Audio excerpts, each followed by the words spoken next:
All right, we're getting ready to head out for our big 12-week long trip here in about 2 weeks.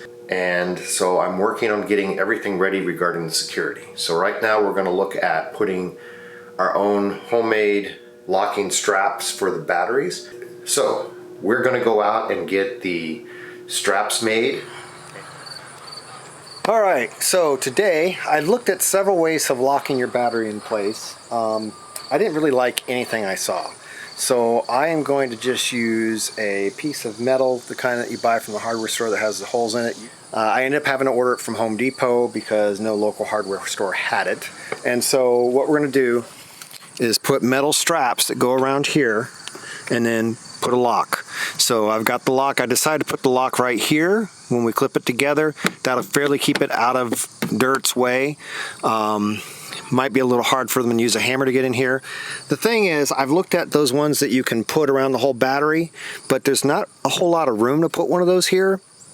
And the other issue is anybody can grind them off anyway. So why would I pay $150 for something that anybody, if they've got the tools, can grind off anyway? Yes, mine will be able to be ground off, but none of those are, no lock is going to keep anybody from stealing it if they really want it. The idea is you just want to prevent them from focusing on your trailer if there's an easier opportunity somewhere else.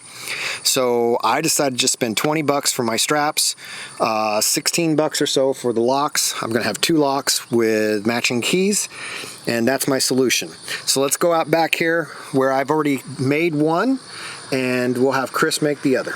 All right, Chris, show us what we got. We went ahead and ordered a 42-inch long piece. The reason I went with that long is because the size below that was 36 inches, which would have been barely even close to enough, because when we used a tape measure to go around, the whole circumference was 36 inches.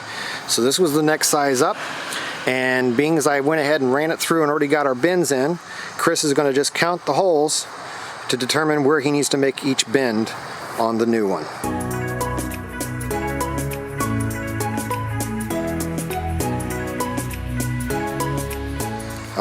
All right, so we got our markings. Yep, so we'll start on that end. All right, so Chris has it clamped on here, and now he's gonna bend it.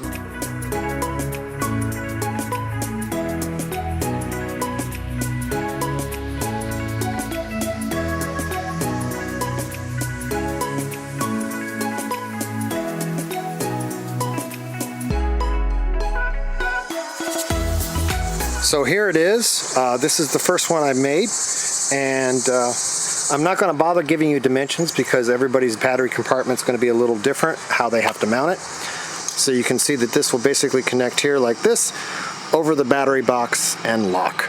I already went ahead and started spraying it with this truck bed coating, and I think that'll work fine just to keep it a little protected, help it prevent it from rusting too fast. I got this cut short. We're going to make like a little latch.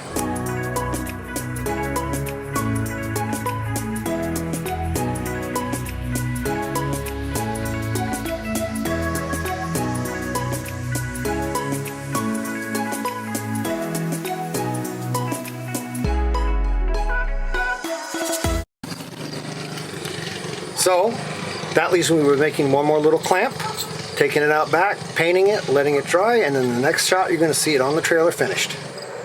All right, there you go. Here's the finished product, nice and secure.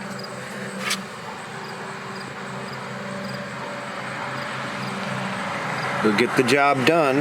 Again, this is good enough to keep the normal theft out. And it basically cost me very little in comparison.